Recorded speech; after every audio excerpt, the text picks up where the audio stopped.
Di Desa Sri Karangrejo, Kecamatan Lalan, Kabupaten Musi Banyu Asin, Sumatera Selatan, menjadi salah satu daerah di kecamatan tersebut sebagai penghasil padi yang saat ini memasuki panen raya.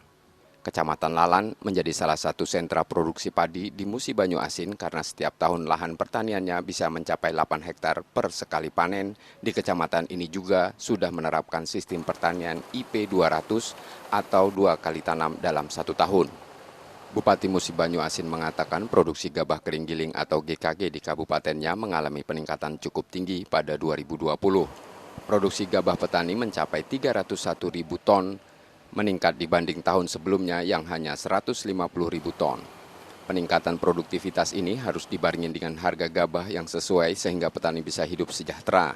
Koordinasi dilakukan Pemkab dengan Bulog untuk dapat menyerap gabah petani dengan harga sesuai HPP dan badan usaha milik daerah. Saya melihat bahwa yang paling penting itu adalah konektivitas antar wilayah. Sehingga kita membangun infrastruktur untuk membuka Kecamatan Lalan, Kecamatan Perairan, yang selama ini memang hanya bisa lewat jalur transportasi sungai dan tidak ada jalan poros kecamatan selama puluhan tahun terakhir. Nah, ini mulai kita buka. Mulai sejak 2 tahun lalu dan mulai tahun ini, jalan poros kecamatan yang menghubungkan 27 desa dan sentra-sentra persawahan di sana itu sudah tersedia.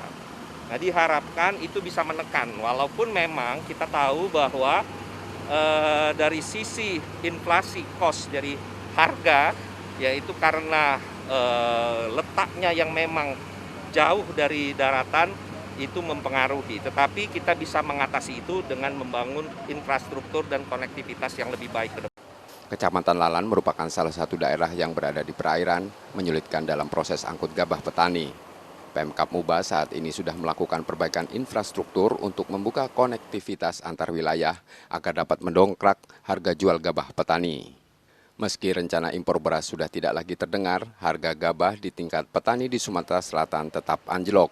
Harga gabah kali ini merupakan yang terendah dalam 3 tahun terakhir. Skema penyerapan gabah terus dilakukan, mulai dari menggandeng Perum Bulog hingga memanfaatkan kredit usaha rakyat. Tim Liputan, Kompas TV, Musi Banyu Asin, Sumatera Selatan.